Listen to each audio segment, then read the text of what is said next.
Se no século XV e XVI quem dominasse os mares ia dominar o mundo, no século XXI quem dominar o espaço é quem vai dominar o mundo. Enquanto nós formos um país que produz só commodities, a gente sempre vai ser um país pobre. Quando a gente começar a produzir tecnologia, né?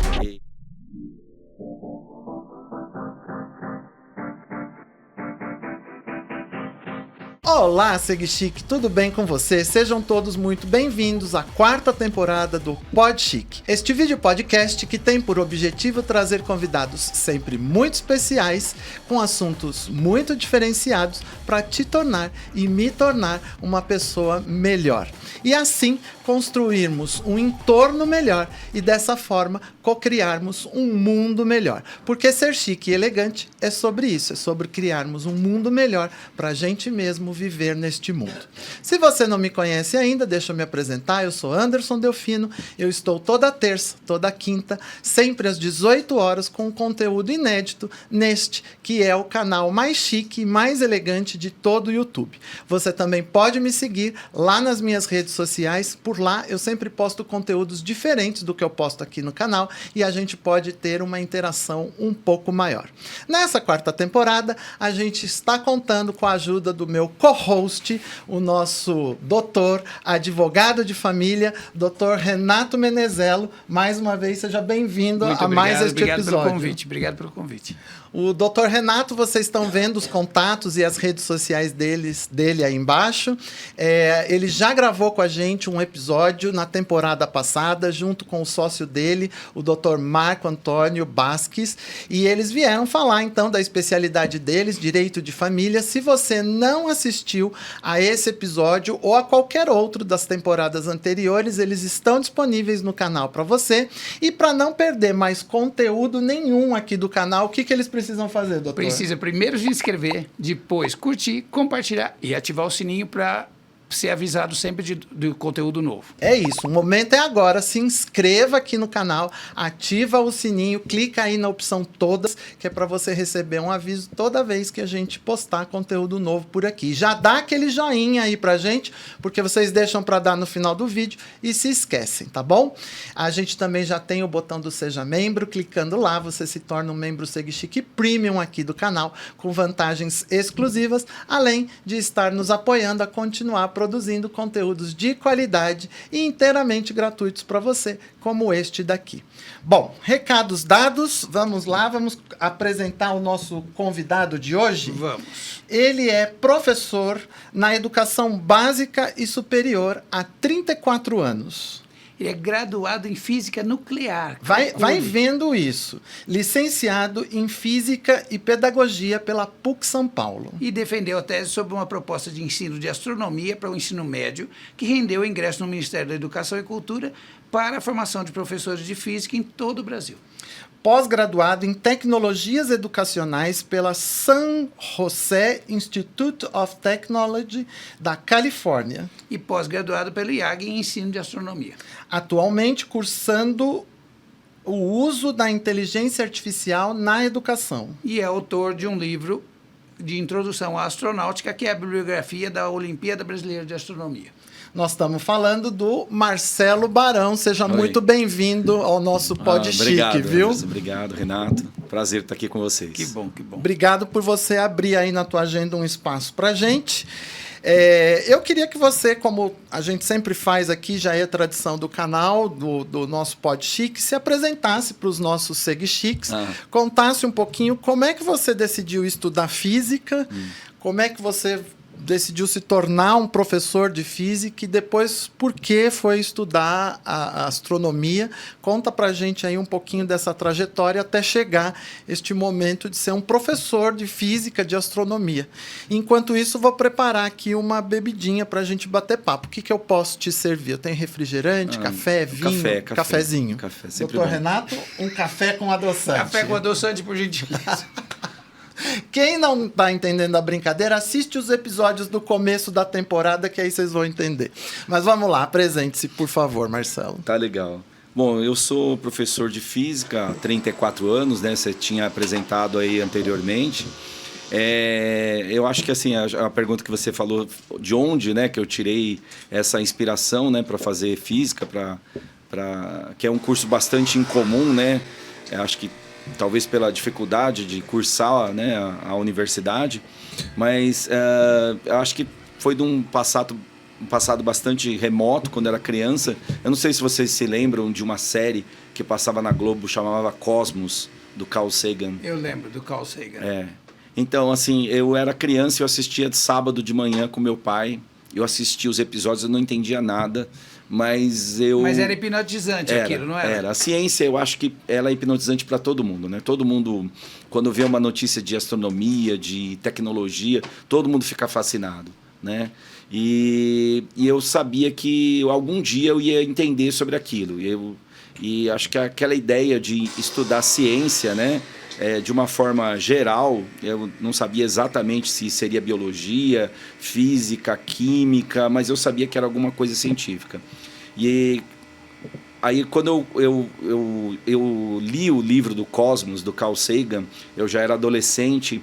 Isso para mim foi uma transformação e eu sabia o que eu iria fazer, né? O pessoal diz que o livro muda a história das pessoas, né? E esse livro mudou muito a minha história, né? Esse seriado. O Carl Sagan acho que foi acho que foi o maior de todos, né? O divulgador de ciência. Uhum. E acho que ele nunca imanaria que ia atingir até uma pessoa aqui no Brasil. Menino em São né? Paulo, né? E foi assim que eu acabei indo para esse lado.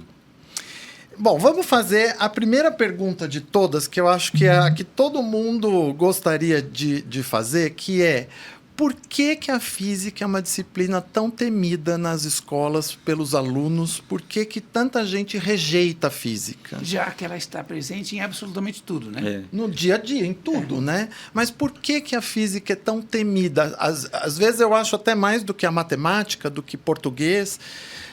Por quê? É um preconceito? Ela é mal ensinada? O que acontece? Por que ela é tão temida? É uma pergunta bem complexa, né? Assim, eu acho que, em primeiro lugar, ela requer aí uma dedicação, né? Você precisa sentar e estudar. A gente tem uma junção de pré-requisitos que você precisa para aprender física. Então, você precisa ser um bom leitor, conseguir ler, né? Então, quando você tem um problema pela frente, se você precisa extrair dados, ler gráficos, interpretar situações, problemas, fazer junções com os conteúdos que você viu em aula, requer uma parte matemática, uma habilidade matemática para isso. Quando junta tudo isso, não é tão simples, mas eu acho que também falta um pouco, às vezes, das pessoas darem oportunidade, porque assim, quando eu dou aula e apresento o fenômeno para os alunos e a gente debate sobre aquela situação, traz sobre astronomia e outras coisas do nosso cotidiano, os alunos curtem pra caramba. Aí tem um lado formal, que é aquela parte de vestibular, de exercício, de fazer cálculo, que aí muita gente já não curte, mas a física presente no nosso cotidiano, eu acho que todo mundo é capaz de entender e de gostar. Tá. E a física, ela continua sendo ensinada da mesma maneira como o Renato estudou, como eu estudei. Como eu estudei. Lá na nossa época, que já tem... Faz pouco tempo, né? Foi ontem. Foi ontem. Mas assim, ela continua sendo estudada daquela forma, que a gente tem o problema, e aí você tem que calcular a velocidade média, a aceleração, a distância. Você tem sempre uma incógnita ali, e muitas vezes a gente não entende o fenômeno em si, por que a gente está aprendendo aquilo e calculando tudo aquilo, especialmente quem acaba indo para humanas, né, como os advogados, os médicos, ou isso já mudou? A gente tem uma coisa mais conceitual, com laboratório.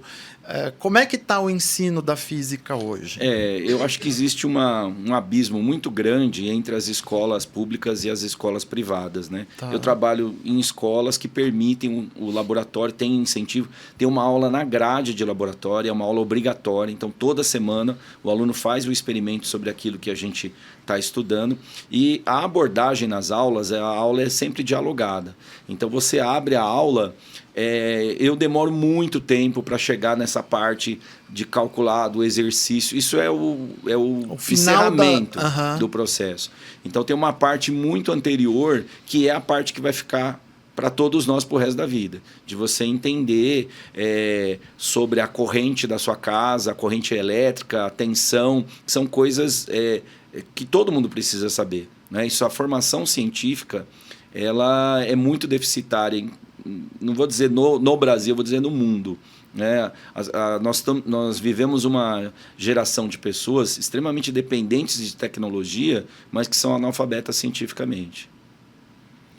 Por falar Desculpa. Não, pode falar. Por falar em analfabeto, eu fiquei impressionado que você disse uma coisa que me chamou muita atenção. Quer dizer, uma das coisas é partir da interpretação de texto para você saber a que problema você tem que se dedicar, né? Porque as pessoas não leem direito. A confusão que existe é que física não é matemática. Né? Se você que está vendo esse vídeo achar que física é matemática, você aprendeu física errado. Né? A física é uma ciência, né, que você vai trazer previsões a partir de modelos matemáticos também. Usa matemática. A matemática é uma ferramenta, mas ela não é sinônimo de matemática, né? Sim, a matemática ela é um meio para você chegar lá Isso, numa parte final. Né? Numa parte final. Porque antes disso tem uma parte conceitual que ela tem que ser muito trabalhada com os alunos, porque o que vai ficar não é a fórmula, não é o cálculo. Eu sei que mais da metade dos meus alunos não vão seguir carreira científica, mas o conceito tem que ficar para sempre. Você já teve aluno que te surpreendeu durante uma aula de maneira positiva, assim? Todos os dias. Imagino. Tem algum caso curioso? Triste é o professor que não tem aluno que é melhor que ele, né? Aí você está deixando o mundo bem pior, né? Claro. Você tem algum caso curioso que você possa contar, que você lembra? É difícil, assim, sempre tem, às vezes, uma pergunta de uma coisa que você fala, nossa, eu nunca pensei nisso. Às vezes tem uma abordagem, nossa, e se eu resolvesse esse problema desse jeito? Sempre tem um caminho. Isso já vale tudo mais que você fez ali naquela sala, né? Porque você deu a eles a condição de pensar, né? A gente aprende muito com os alunos. E o que te levou a cursar a pedagogia, além de estudar física em si? Porque é a educação, né? Tá. A educação. Então, assim, para você se aperfeiçoar na educação, né? Você dominar a parte técnica, né? Sobre o ensino e a aprendizagem, a pedagogia foi bem legal. Você apresentou uma tese de astronomia, né, propondo que a astronomia fosse uma disciplina curricular para as escolas. Né? Na verdade, não uma disciplina agora com a nova lei nem é tão nova, né? Do novo ensino médio. A gente já tem as disciplinas que elas são eletivas, são os itinerários formativos. Tá. Então a gente pode propor isso. Mas essa minha tese ela já é antiga. Eu escrevi ela em 2006 que eu defendi. A ideia seria uma proposta de ensino de astronomia dentro do ensino médio. Então, eu apresentei isso num congresso no Rio de Janeiro. E foi muito curioso porque eu encontrei um ex-professor meu, que é o organizador da Olimpíada Brasileira de Astronomia, e ele achou muito legal, e aí ele acabou me chamando para ingressar um projeto do MEC, na época, que era a divulgação de ensino de astronomia pelo Brasil. Então, na época, a gente viajou para muitos lugares, foi até para o Acre. Então, a gente deu formação de professores para várias capitais brasileiras, para formação mesmo, porque assim, foi uma coisa curiosa na época.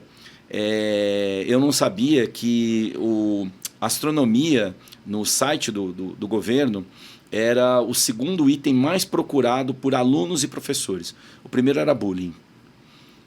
E segundo a astronomia, eu jamais diria isso. Nem eu que trabalho com isso. Então, assim, as pessoas querem saber muito sobre isso. Se você reparar, qualquer site de entrada de página, UOL, o da Globo, né, o G1, quando você entra, pode reparar que sempre você vai ter uma notícia de astronomia, porque isso gera um clique. As pessoas querem saber muito sobre isso. As pessoas têm uma curiosidade enorme sobre esse tema, né? Tanto que isso vai estar sempre na página de entrada. Jornal Nacional vai dar uma notícia sobre isso. As pessoas têm muita curiosidade. E sempre vai ser um bom enredo de filme. Olha, um meteoro que vai se chocar com a Terra. Também, tá, ficção, né? Essa coisa ficção assim. científica mas, assim, deliciosa. Isso chama a atenção, né? Interessante. Se você me perguntasse, eu ia dizer exatamente o contrário, que eu acho que com o tempo as pessoas estavam se desinteressando, porque eu não ouço. Então eu estou numa bolha completamente errada, porque eu não ouço mais as pessoas falando de astronomia. Na verdade, como eu estudei astrologia, a minha turma de astrologia fala muito em astronomia, mas fora aquela bolha, os meus amigos não astrólogos, eu não vejo ninguém comentando sobre astronomia. Mas falou-se mais. Quando eu era criança, não era muito criança não, mas era criança, tinha o cometa Halley que ia passar, porque 86. só passa a cada 80 anos, e porque não sei... 76 anos e tal. Então, que você não vai ver mais, da próxima vez que passar, não vou mesmo, fato. Olha... não se sabe, mas assim, era uma coisa assim, falava muito, falava na escola, tinha... vamos aprender o sistema solar, vamos aprender... As minhas filhas, eu não vi em nenhum momento que elas falassem sobre isso. Não teve essa coisa de sistema solar, então, não teve. Se teve, não veio para casa. Isso é escola, é o professor. Às vezes um professor muda a história de uma pessoa, né? É essa sensação que eu tenho, que teve uma geração aí que parou de falar, mas acredito na tua informação de que seja... E que bom, né? Que seja uma das informações mais pesquisadas no site do governo. A Olimpíada Brasileira de Astronomia, ela começou em 1999. Ela tem mais de 1 milhão de participantes no Brasil. É gente, hein? É muita gente. Muita gente. São alunos da educação básica, né? Então, assim, é muita gente fazendo. E você está falando de alunos que você está propondo, olha, vamos fazer uma Olimpíada, quer dizer, uma coisa fora da escola, uma coisa que a maior parte 90% do ensino brasileiro é público, então são alunos que não têm aula, né, preparatórias para isso, então são verdadeiros guerreiros. E os moleques... outro lado, diferenciados, né? Porque assim, então, eles vão participar da Olimpíada, então eles têm um conhecimento maior que o mortal normal. Vão estudar por né? conta e tudo mais, né? Então, há um interesse muito grande, né, nessa área, né? É que aí a gente esbarra em alguns problemas, e isso foi... eu ingressei o projeto, chamava Projeto Astro, do governo, era o governo da Dilma na época, foi até 2015, né? Nós ficamos 2 anos e a gente visitou muitas capitais e a gente dava formação para professores de física e de ciências. E aí a gente dava oficinas sobre astronomia, sobre física, sobre programação, robótica, a parte científica mesmo. E depois esse programa foi extinto aí por falta de depois que teve entrou o Temer, né? Esse programa foi cortado. Depois do golpe. Depois do... eu não queria falar, mas depois do golpe. Vamos pular essa parte para não ter polêmica. Aonde que a física ela se cruza com a astronomia? Porque, obviamente, tem tudo a ver, mas eu acho que é importante a gente esclarecer para os nossos seguichiques, aonde que a física se une com a astronomia? Tá. A física ela vai dar as ferramentas para você entender os fenômenos astronômicos. Então, tem uma parte da física chamada astrofísica, que aí você vai... mas antes da física mesmo, né, os povos... as civilizações bem antigas já tinham conhecimentos de astronomia, sobre posições no céu, e eles não tinham a dinâmica do movimento celeste.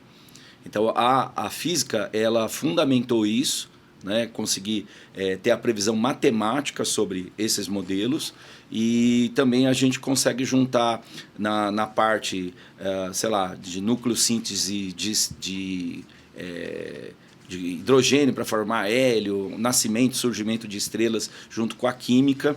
Então, essa união de conhecimentos, né, ela alavancou demais o conhecimento da astronomia. Então a gente passa a ter hoje na cosmologia o desenvolvimento da teoria do Big Bang, de como que o universo está evoluindo, como que ele está acelerando, né? Então isso é uma coisa assim, a gente não tem muita noção de onde uma esbarra na outra, que você acabou de dizer, porque no meu tempo nas aulas de física eu tinha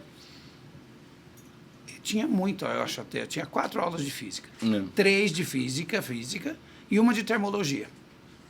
E eu nem sabia que termologia estava dentro de física. E era uma coisa assim, era uma escola preparatória de vestibular, não sei o quê, então a gente tinha muita aula, né?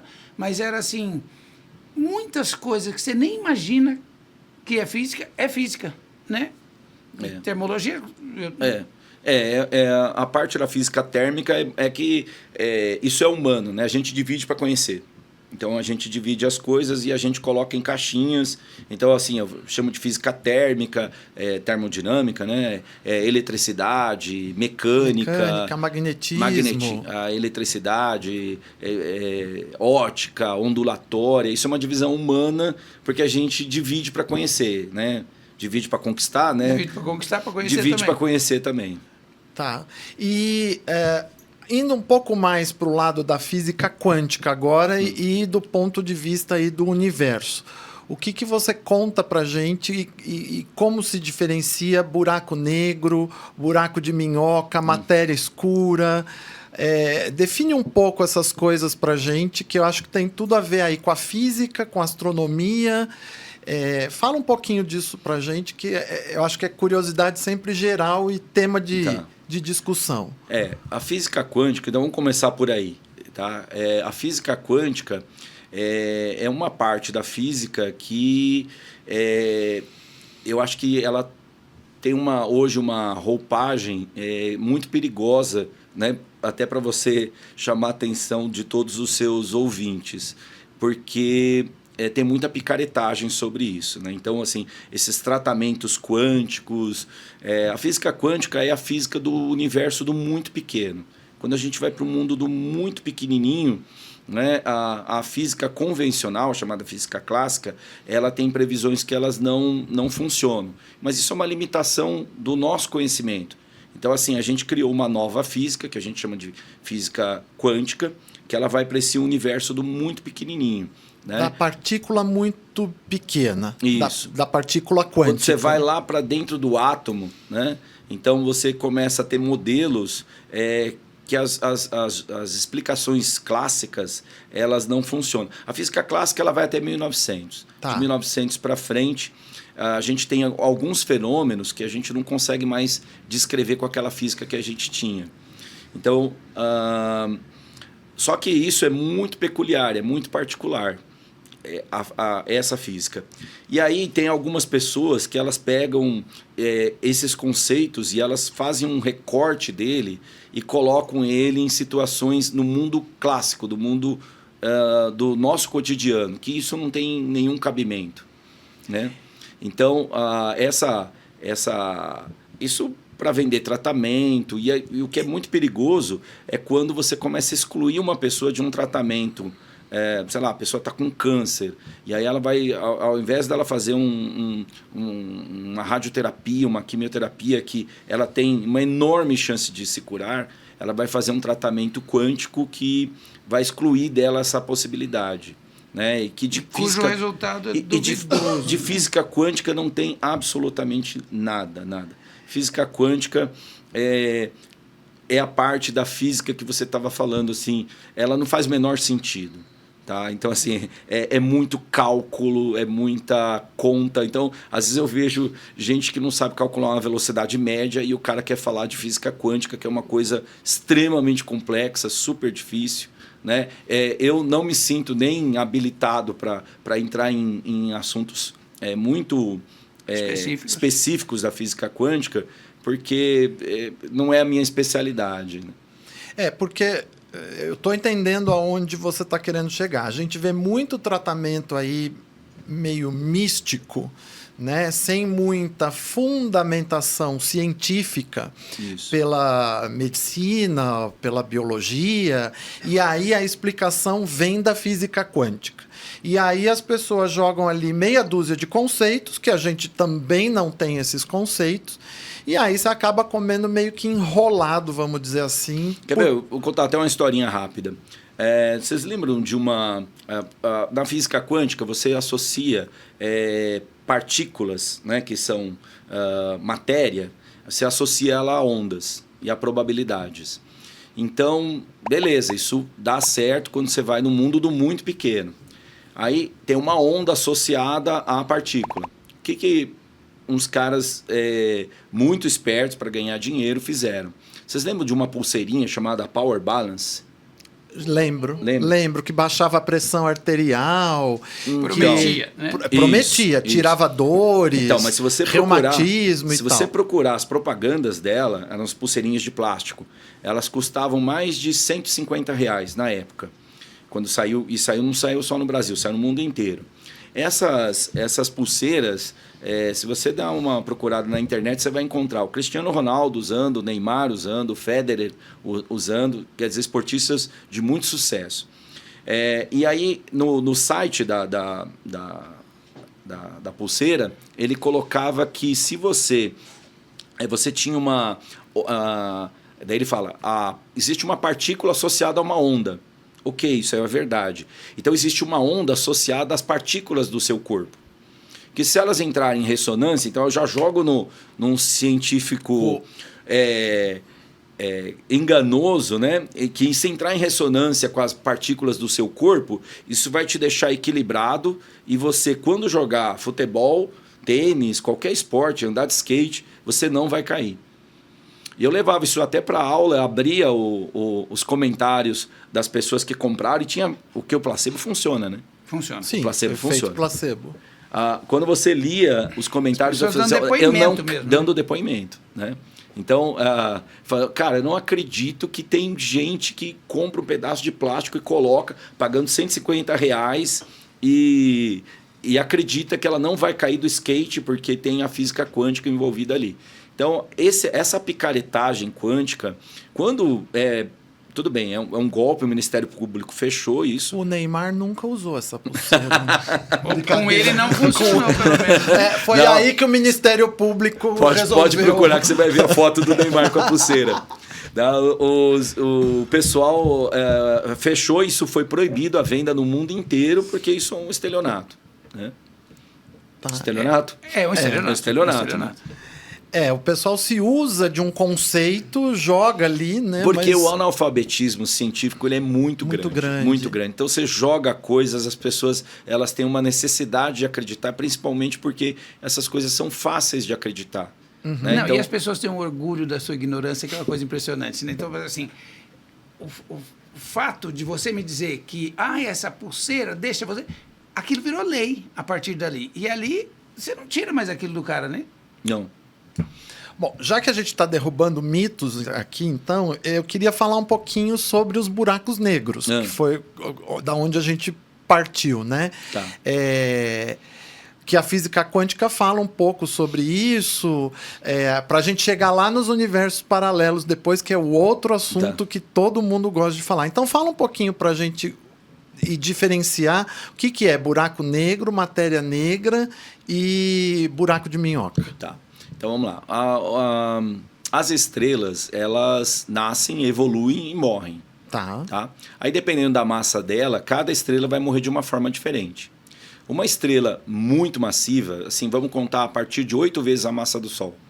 Quando ela morrer, tá? A sequência principal de uma estrela é enquanto ela tiver hidrogênio.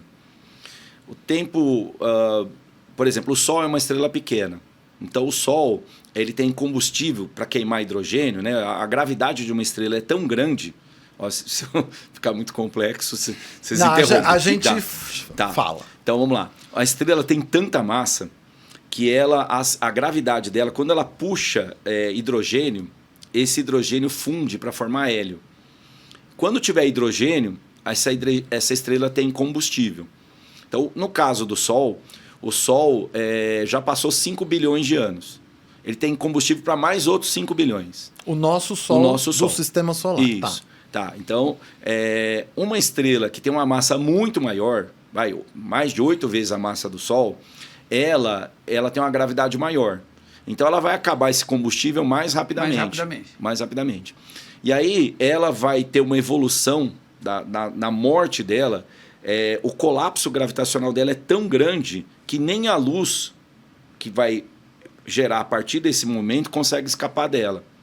Então, isso a gente chama de buraco negro. Aí ela cria nesse momento esse buraco negro. O buraco negro não é um ralo. Tá? Porque essa ideia também... todo mundo tem um ralo. Todo mundo tem a ideia desse ralo que suga tudo. Suga tudo, tá? Não é isso. Tá? Se o Sol fosse um buraco negro, tá? Não é o caso, a única coisa é que não teria luz para nós. A gente continuaria orbitando ao redor dessa estrela morta. Tá? Então, qual que era? Você estava falando que a estrela tem uma massa tão grande e ela tem uma gravidade tão grande que nem ela... nem a luz consegue escapar dela. Então, o nome que a gente dá para isso daí era buraco negro. Então não é um ralo que puxa tudo aquilo que vai para algum lugar. Não. E isso é o buraco negro, é uma estrela... Então, aí você tem buracos negros supermassivos, né, que são... Aí tem de vários tamanhos, né? Toda a galáxia tem no seu centro um buraco negro supermassivo, que aí tudo gira ao redor dele. A nossa galáxia tem também? Tem. Entendi. Tá. E qual é a diferença para um buraco, para uma matéria escura? Tá. Aí é o seguinte. Aí tem duas coisas. Tem a matéria escura e tem a energia escura. Então, a matéria escura é o seguinte, as galáxias, elas têm um movimento de rotação. Então, o Sol, ele tem um movimento em relação ao centro da galáxia. Ele gira ao redor da nossa galáxia, que é a Via Láctea. Tá? Ele tem um movimento de rotação e ele também sobe e desce, tá? No braço da galáxia. Que a gente, sabe aquele desenho clássico de galáxia? Sim, que a gente tem aqueles bracinhos. Isso. Então, o Sol está num bracinho daquela galáxia. Tá. Então, além de girar em relação ao centro dela, ele também sobe e desce. Tá. Aí, quando a gente pega a física do movimento celeste, o movimento do Sol em relação ao centro da galáxia, não só do Sol, de todas as estrelas do halo da galáxia, da borda dela, elas giram mais rápidos do que aquilo que a física prevê. Tá. Então, a gente criou um modelo que existe uma matéria ao redor que está puxando isso. E o nome que a gente deu para isso é matéria escura. Tá. A gente não sabe o que é matéria escura, não detectou. Tá? O universo que a gente conhece, que é átomo, tá? Átomo, energia, fóton, essas coisas, a gente conhece 3% do universo. 97% do universo não se tem ideia. É um não mistério. Se tem ideia. A gente não sabe o que é. Então, a gente acha que tem ao redor, tá, uma coisa chamada matéria escura. Mas isso é uma proposição, então. É uma não teoria, algo, mas uma teoria. Mas uma teoria não é uma coisa... ela tem fundamento matemático. A gente não conseguiu detectar essa matéria escura. Mas a gente deu o nome de matéria escura para esse, vamos dizer, esse fenômeno, essa entidade que faz com que a parte mais externa da galáxia gire mais rápido. Tá. Agora, tem a energia escura. Então, o universo, vocês já ouviram falar da teoria do Big Bang, que a gente tem essa expansão. Tá. Aí, nós vamos ter, num futuro que a gente não consegue nem imaginar, a morte do universo. Não estou falando a morte do Sol. Sim. Estou falando a morte do universo. Quando o universo morrer. Como que o universo vai morrer? Então, essa expansão, ela vai ser infinita, com velocidade constante para sempre. A gente teria um universo infinito e que duraria para sempre. A gravidade ia puxar tudo isso e voltar tudo de novo. A gente teria um universo cíclico. Ou o universo iria expandir aceleradamente e iria rasgar. Hoje, as medidas que a gente tem é que essa expansão está acelerando. E aí a conta que os físicos fizeram é que existe algo no entorno do universo que puxa o espaço-tempo. E essa aceleração, o universo está acelerando, as medidas que a gente tem hoje. o nome que se dá, isso que puxa essa expansão, é energia escura. Entendi. E aí a morte do universo, o universo iria rasgar, que a gente chama isso de Big Rip. Ah, esse termo eu nunca ouvi. Não. Big Rip. Rip. De rasgar. De rasgar. Tinha outra, seria o Big Crunch, que ele iria esmagar, né, voltar, mas essa hoje é que a cada medida que a gente faz, a ciência ela não tem pretensão de construir verdades absolutas e definitivas. As verdades elas são sempre vão se sucedendo, os paradigmas eles são sempre quebrados. Você vai descobrindo e vai destruindo os anteriores, né? Então isso que eu estou falando para vocês são as coisas que a gente tem hoje. Isso é muito recente. A expansão do universo ela foi medida acelerada, essa medida da aceleração do universo em 98. Muito em termos recente, científicos, é muito recente. É muito pouco tempo. É muito pouco tempo. Né? Foi ontem. E o buraco de minhoca? Então, o buraco de minhoca é o nome que a gente dá, porque assim, quando você tem o Einstein, ele muda a concepção do que é gravidade. Para o Newton, gravidade é uma aceleração. Vocês devem ter estudado isso no colégio. Tá? O Einstein ele coloca que o espaço e o tempo consistem num tecido. Aí tem um exemplo clássico, é um exemplo bidimensional, mas o universo ele tem... Bom, para nós tem três dimensões físicas, né? E a quarta que seria o tempo. Mas é uma analogia bem legal. Você imaginar uma lycra esticada e você pegar e colocar depositar um peso nela. Imagina você pegar uma bola de ferro bem pesada e colocar ali. Quando você pega e solta uma bolinha menor, ela vai... porque o movimento ele é sempre retilíneo. Mas quando você coloca essa massa, você deforma o espaço-tempo. Então, quando você solta uma bolinha de gude ali, ela vai andar em linha reta. Só que aquela linha ela foi encurvada pela ação dessa massa. Tá? E aí o nome que a gente dá a essa curvatura, a gente acaba chamando desse buraco de minhoca. Que é como se nós dobrássemos uma folha. Isso. Assim, né? Acho que tem um desenho clássico, que acho que vocês já devem ter visto dessa que aí curvatura. Faz assim. Essa deformidade. Isso. E aí essa outra massa ela vai percorrer... Um buraco negro, ele deforma muito isso. O Sol também deforma isso. E o buraco de minhoca... Então, consiste nesse caminho aí. Nesse caminho. Nessa deformidade. Nessa deformidade. E aí é que acontece a proposição dos universos paralelos, de entrelaçamento de universos? Não. Aí isso tem a ver com a parte da física quântica quando a gente fala de probabilidades. Porque daí, quando a gente fala da física quântica, a gente já não tem mais... É até um assunto filosófico. A gente rompe com o determinismo. O Laplace dizia que assim, se você pegasse, se eu conhecesse a posição de todas as partículas do universo, eu conseguiria retroceder no tempo e descobrir tudo que existe e o que vai acontecer no universo. A física quântica ela rompe com isso, porque a gente fala de probabilidades, a gente não tem mais certeza de nada. Tudo é provável. Tudo é provável que aconteça isso aqui. Isso. Então, essa partícula ela pode estar aqui, pode estar em outro lugar. Então, como a gente tem diversas probabilidades agindo, a gente teria, dentro dessas probabilidades, muitos universos dentro dessa situação. E aí a gente fala que em cada situação dessa a gente teria um universo. Então, são multiversos. Mas esse multiverso não obrigatoriamente é um universo paralelo.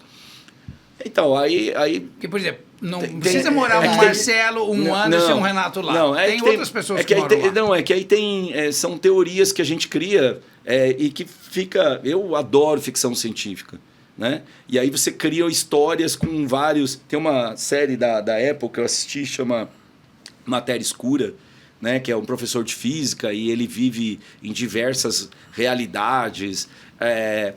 Mas são teorias legais que se manifestam no mundo do micro. Quando a gente vai para o mundo do macro, isso perde o sentido.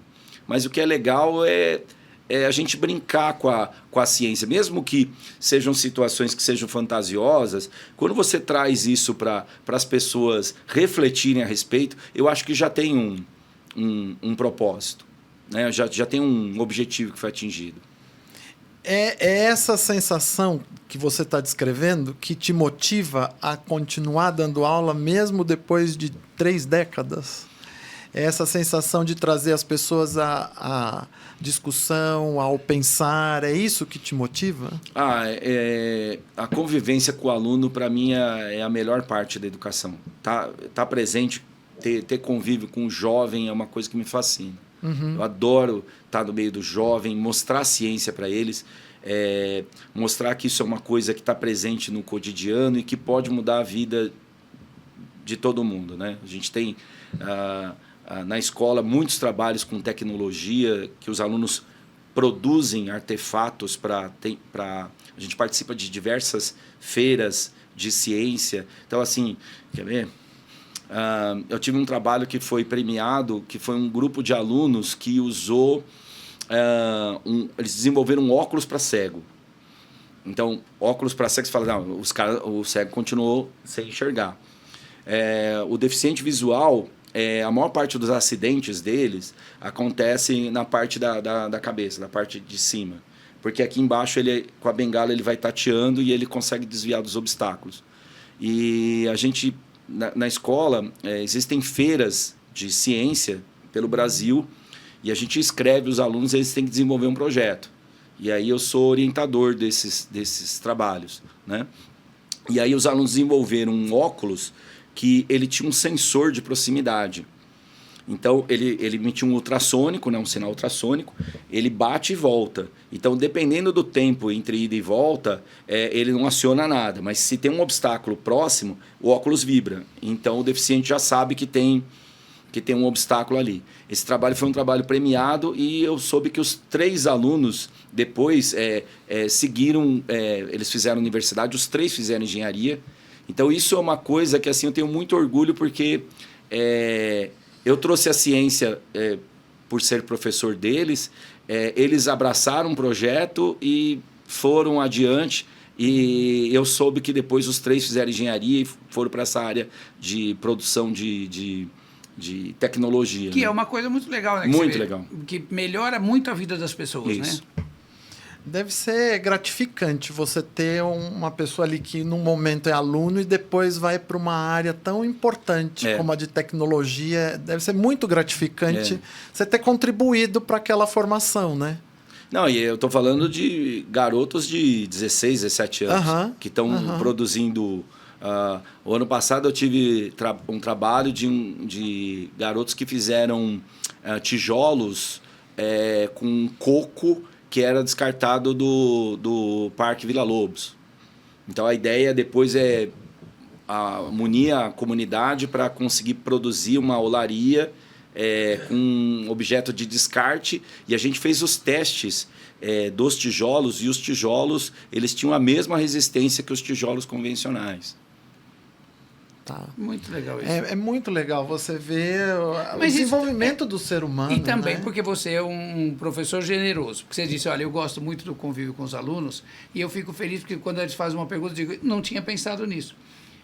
Eu tenho para mim que alguns, né, o cara vocacionado, ele é como você, mas assim, alguns professores, eles têm uma soberba tão grande que eu ensino você, e você tem que saber. Sim, ele cria uma distância para com os alunos, e né? eu acho que é esse professor que fez com que eu não gostasse de matemática, eu não gostasse de física, e outras pessoas, um professor de português foi o que fez outros alunos não gostar de jeito nenhum de línguas, de português, de letras, de literatura. Sim, de que inglês, é o que eu gosto, de francês. que é o que eu gosto. Então, assim, eu acho que o professor também é humano, né? Não é que não estou aqui falando desse ou daquele, mas dizendo, um professor que não acolhe esse aluno pela mão para trazê-lo, para dizer para ele, olha, isso aqui você pode fazer uma coisa muito legal com isso, que é o óculos do cego. Então, mas para isso tem que passar por aquele perrengue antes, prestar atenção na aula, fazer exercício, fazer o cálculo. Porque se você não tiver essa etapa anterior, o garoto não vai conseguir desenvolver, porque tudo isso requer muita física. Mas em algum momento você chamou a atenção dele, né? Foi. Assim, opa, deixa eu prestar atenção nisso, isso foi legal, olha, consegui fazer. Eu acho que essa é a diferença de um bom professor para aquele professor que tá lá só cumprindo mas, tabela. Mas né? uma coisa também importante que a gente tem que colocar é que a gente não tem política pública para o magistério. Eu sou um privilegiado. Assim, eu sempre tive o privilégio de trabalhar em ótimos lugares, com todas as condições, a remuneração, as condições de trabalho, o local de trabalho, as famílias que vêm buscar os lugares que eu trabalho. São famílias pedagógicos importantes, né? que compartilham do ideal da educação, que a educação é importante, mas a gente não tem política pública no Brasil para isso. Né? Assim, hoje a gente tem... eu não tenho ideia quanto que é o salário de um professor na rede pública, é muito baixo. Uma vergonha. É uma vergonha. É vergonhoso. É uma vergonha. Professor 1 do Estado, que eu sei, porque acabei de fazer uma coisa no escritório agora para uma professora 1, 33 anos de serviço, aposentada, ela ganha R$ 1.900. Isso é uma vergonha. Isso é uma vergonha. Isso é uma vergonha. Infelizmente. É um pouco mais de um salário mínimo, é uma vergonha. É uma isso. vergonha. Essa mulher deu aula, professor 1, ela deu aula no Olha, nosso tempo primário, né? Eu acho Até que a talvez, quarta série, eu acho que fundamental. ela cumpre um papel mais importante que o meu. É porque ela alfabetizou essas crianças todas. Né? Porque sem ela eu não tenho Não trabalho. chegaria lá, eu não no tenho 17 trabalho nenhum. anos, Né? Ela chegar no final da carreira com R$ 1.900 É uma vergonha. É um insulto para todos É uma nós. afronta É uma isso. afronta. A gente não tem políticas públicas no Brasil, né? De uma maneira geral. Falta política pública na educação. A gente recebeu uma pessoa aqui que veio... O principal que não tem é continuidade. Quer dizer, você começa... Tinha que ter uma lei, qualquer lei, que dissesse assim, olha, se um projeto começou nesse governo... Qualquer projeto, tá?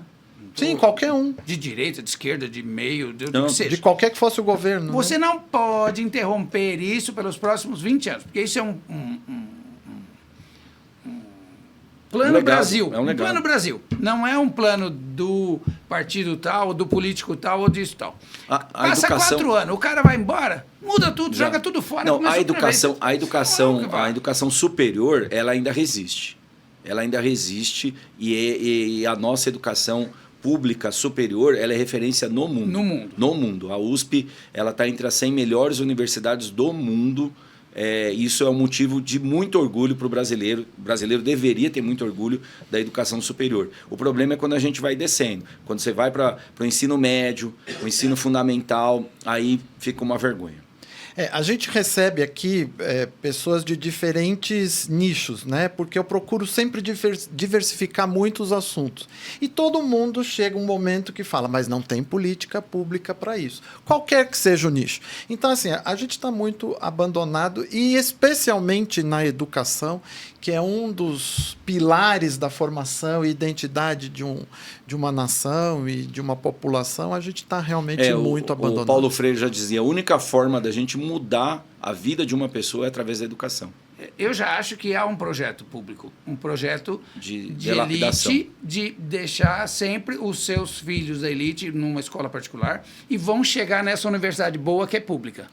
E aí os mais pobres, que é a grande parte da população, tem que ter essa escola mal-menos que é para poder estar abaixo da elite. A mão de obra barata continuar existindo. Entendeu? É um projeto. Gente, o papo tá muito bom, mas a gente está se encaminhando para o final do episódio e eu queria, antes de encerrar, fazer o quadro com você do Indica Chique, que é aquele momento onde você vai dar a sua dica, seja de um livro, de um filme, de uma série, enfim, daquilo que você quer deixar como dica para os nossos seguidores. Já deu uma que eu vou assistir, que é Qual? Matéria Negra. Matéria Escura. Matéria Escura. Da Apple. Na Apple. Bom, eu tenho tanta coisa que eu gosto de indicar. Um livro, sei lá, eu gosto muito de ficção científica. Tá. Então, eu gosto muito de Isaac Asimov, A Fundação. Não sei se vocês conhecem. Eu conheço o Isaac Asimov, mas nunca vi esse. Eu conheço também, mas esse livro acho que eu não é o livro conheço. mais famoso. É uma série de livros, né? A Fundação. Tem uma série, mas a série não é fiel ao livro. Também na Apple. Mas o nome dos personagens também é legal. Gosto muito de Richard Dawkins. Tem um livro que para mim foi transformador, que foi Deus, um Delírio. Muito bom. E vou dar uma indicação de um filme. Que eu acho que é o melhor filme de ficção que eu já vi. Para quem gosta de ficção, eu vou chover no molhado, mas vou indicar assim mesmo. Interestelar. É um filme do Christopher Nolan. É muito bom, é maravilhoso esse filme.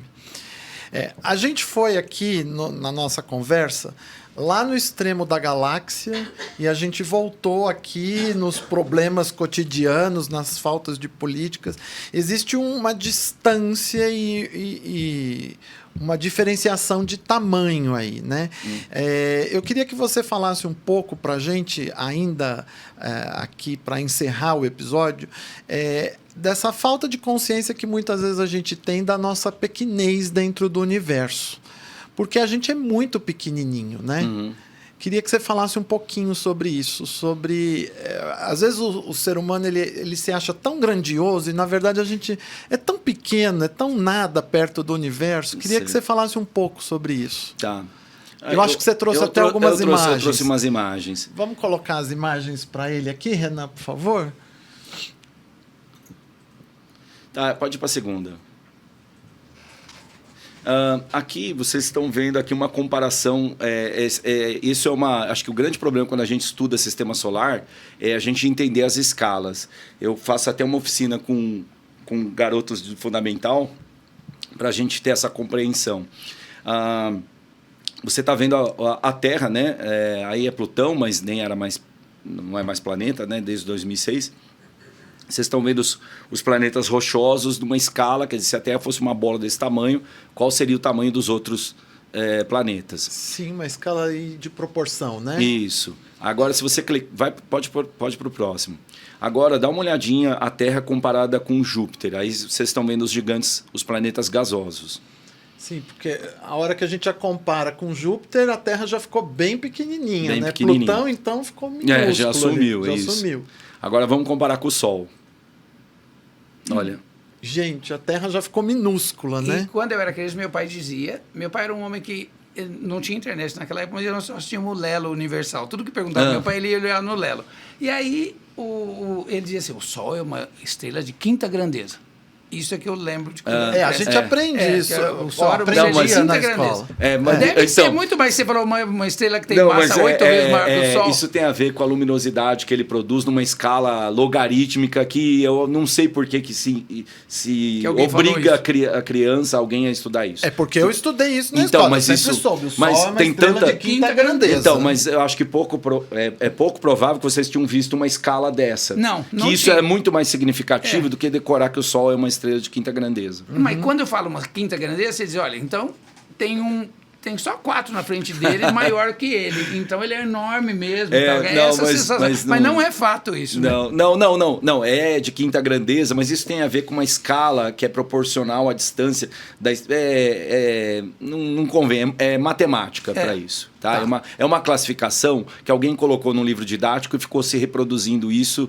E todo mundo saiu cientista falando isso. Não, e sem saber nem o que significa. Nem o que significa. É igual papagaio repetindo, né? Bom, vamos lá. Não, olha a Terra. Agora, volta um pouquinho. Olha a Terra. Vocês estão vendo a Terra bem perto do Sol. Isso. É um pontinho. Um pontinho. Agora, o Sol é uma estrela pequena. Então vamos comparar o Sol com outras estrelas. Que aí o Sol já sumiu nessa escala. Tá? O Júpiter, nesse caso aí, virou um pixel na tela. Então vocês estão vendo Arcturus, Pollux, Sirius. Tá? Sirius que é a estrela mais brilhante aí no céu pra gente. Gente, se colocar a Terra, então, aqui, já ela já está invisível. Não, já está invisível. Já está invisível. Aí pode ir para o próximo. Aí as gigantes vermelhas, aí Antares, Betelgeuse, Aldebaran, Rigel. O Sol ficou um pixel nessa escala dessa... o Sol tá pequenininho ali embaixo, um pontinho. Júpiter, Sol, agora que eu vi, o Sol tá lá, pixel. Depois vem Sirius, Pollux, Antares... Tá, e essas são as estrelas que eu trouxe para cá, né? Mas a gente descobre, vira e mexe, estrelas maiores. Tá? Aí se você... Pode ir para o próximo, que aí a gente vai agora para a dimensão do espaço.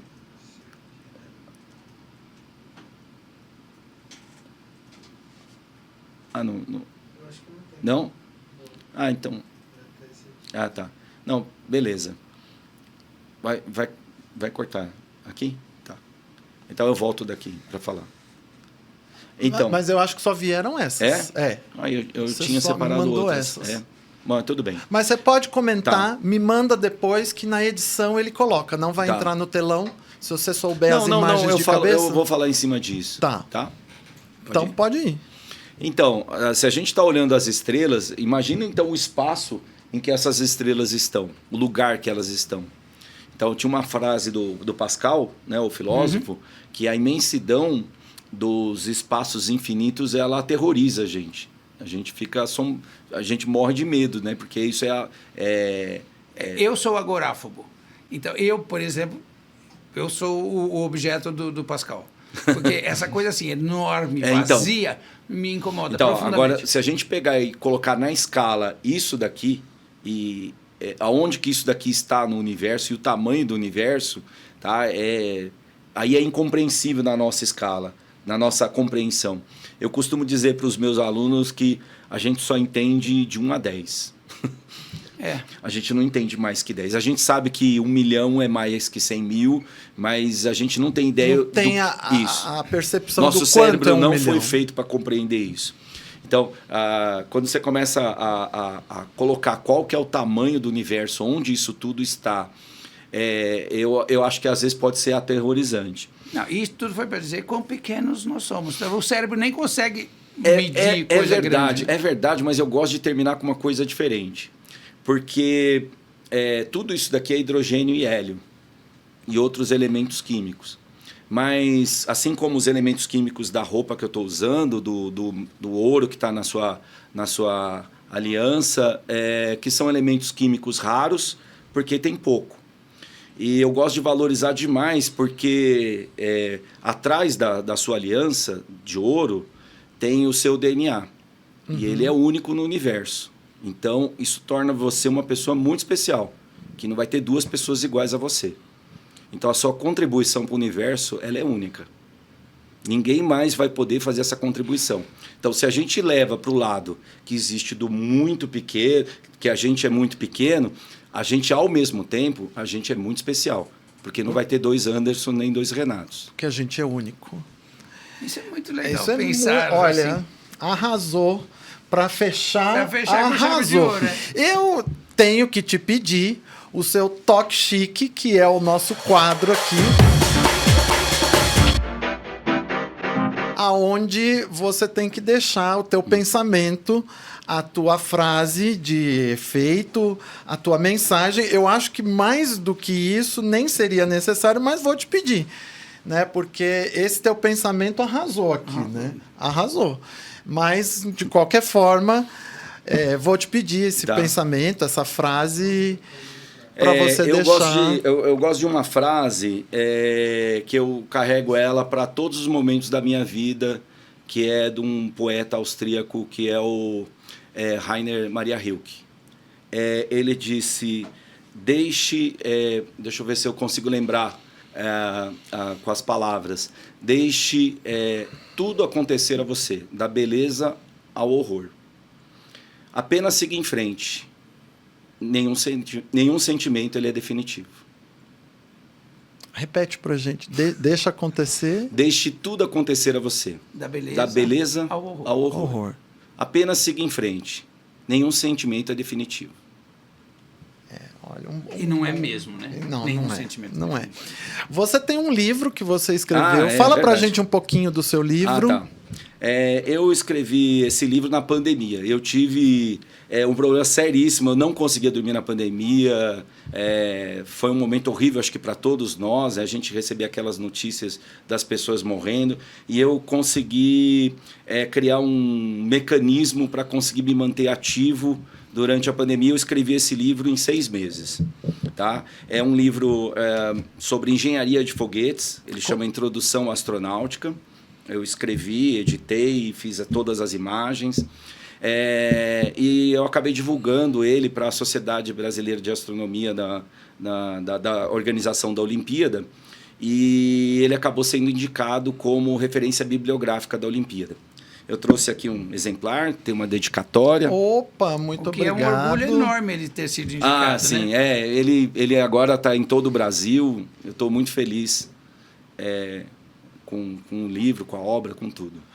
Ó, vou deixar aqui, depois a gente vai colocar na edição a imagem da capa do livro. Então, introdução à astronáutica. Muito obrigado pelo presente. Eu vou ler, com certeza. Adoro, o assunto me fascina. Quando fala em engenharia de foguetes, ele tem uma parte matemática, mas ele tem muita história. Então, assim, eu vou desde a invenção da pólvora, Guerra Fria. Então, não se limita só à parte... a importância dos satélites, o uso do sensoriamento remoto, porque se no século XV e XVI quem dominasse os mares ia dominar o mundo, no século XXI quem dominar o espaço é quem vai dominar o mundo. Enquanto nós formos um país que produz só commodities, a gente sempre vai ser um país pobre. Quando a gente começar a produzir tecnologia, né, e bens que são significativos para o mundo, a gente vai sair da pobreza. E isso só quando nós tivermos políticas públicas. Né? Gente, o que falar deste episódio? Tem muita coisa para vocês pensarem aí, especialmente agora no final. Eu acho que esses ganchos todos foram muito especiais. Eu quero te agradecer. É um episódio realmente que a gente poderia ficar falando aqui muito. O assunto é maravilhoso, fascinante. Né? Fascinante. Então, eu queria agradecer muito a tua presença, a tua disponibilidade, agradecer ao Dr. Renato. Imagina, eu que agradeço, também foi uma honra que estar aqui. Foi ótimo, fez contribuições maravilhosas também, é sempre bom para enriquecer a roda de conversa. Lembrar a todo mundo que é importante se inscrever no canal para você não perder nenhum... Como é que é? Se inscreva no canal. Curte, compartilha e ativa o sininho. Isso. Então é isso. A hora é essa, o vídeo está terminando. Se inscreva, ativa o sininho, que é para você ficar por dentro de tudo que rola por aqui. Comenta aí embaixo, o Marcelo vai estar de olho nos comentários, vai estar respondendo. Os contatos do Marcelo, assim como do Dr. Renato, apareceram no começo do vídeo, mas ficam na descrição do vídeo. Então, quem quiser entrar em contato, quem quiser trocar uma ideia, quem quiser tirar dúvidas, eles estarão sempre à disposição e pode deixar nos comentários aí embaixo. Lembre-se sempre de dar um joinha pra gente, que é para ajudar no engajamento do vídeo, e que a gente tem o botão do Seja Membro. Clicando lá, você se torna um membro SegChique Premium do canal, com vantagens exclusivas, além, é claro, de estar nos apoiando para continuar produzindo conteúdos de qualidade como esse daqui, porque olha que super episódio esse de hoje. Essa temporada foi boa. Esse especialmente, mas a temporada toda foi episódio boa. Muito bom, a temporada toda foi ótima. Então é isso, gente. A gente vai ficando por aqui, se despedindo de vocês. Até o próximo vídeo no canal. Um grande beijo. Fui!